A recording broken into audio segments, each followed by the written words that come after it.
Revanth Reddy diversion politics చేస్తున్నారని ending చేసిన ప్రభుత్వాన్ని ప్రశ్నిస్తూనే ఉంటామని అన్నారు కేటీఆర్. అయితే విపక్షాలు 10 నెలలు కూడా ఆగలేకపోతున్నాయని కౌంటర్ ఇచ్చారు మంత్రి పొన్నం ప్రభాకర్. నువ్వెన్ని డైవర్షన్ గేమ్లు ఆడినా, నువ్వెన్ని రకాల హెడ్లైన్ మేనేజ్మెంట్లు చేసినా, నువ్వెన్ని రకాల ప్రయత్నాలు చేసినా నిన్ను మాత్రం బీఆర్ఎస్ పార్టీ వదిలిపెట్టది. 6 గ్యారంటీలు ఏమైనా అని అడుగుతూనే ఉంటాం. రైతు రుణమాఫీ ఎప్పుడు చేస్తామని అడుగుతూనే ఉంటాం.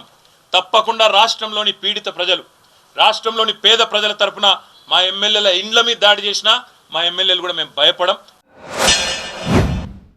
10 సంవత్సరాలు పరిపాలించిన వాళ్ళు 10 నెలలు కూడా ఓపిక పట్టలేకపోతే దాన్ని అసహనం అంటారా, అసమర్థత అంటారా, జ్ఞానం లేదంటారా, విజ్ఞానం విహీనం అయిపోయిందా తెలియదు. ఆ విధంగా రెచ్చగొట్టి ఈరోజు ఏం మాట్లాడుతూ ఉన్నారు? మళ్ళీ మాకు పరిపాలనకు సంబంధించి అవగాహన లేదా? Congress party is talented.